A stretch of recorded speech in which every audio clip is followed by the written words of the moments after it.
The first room we scripted once I got the scripting system mostly complete was the bowling system with the turn.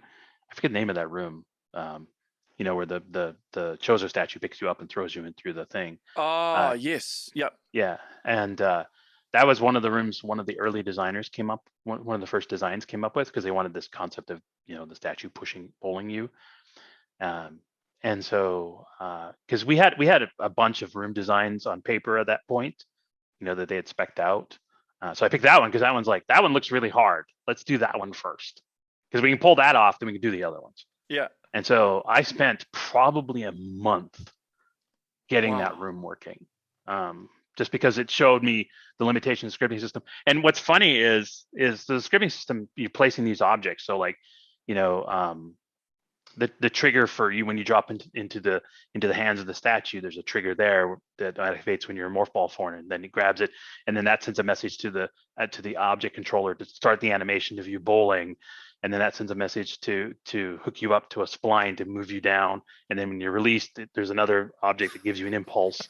It's all scripted up.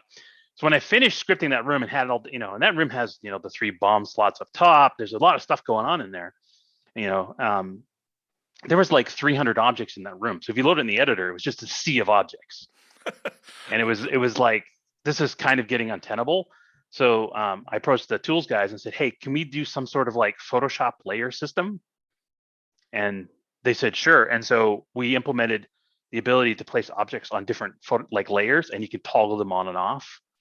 And so and then I reorganized the room so like when you get bowled, there's a cinematic camera that comes back and follows you as you get bowled and all that. So I created a cinematic layer, and that's where I put the cinematic systems, and then a layer that controls the impulses for the ball along the track. And once that was organized, then you load the room, and then you just turn on the stuff you're interested in, because we realized that without that control and ability to filter objects, rooms would just get full of stuff.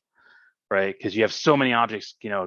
Like I said, for that bowling sequence, you have a cinematic set of objects, which is probably 4 or 5 objects to control the camera and the spline and all that stuff. You've got the impulse stuff for the ball. You've got the trigger for the ball. You've got the object controlling the statue animation.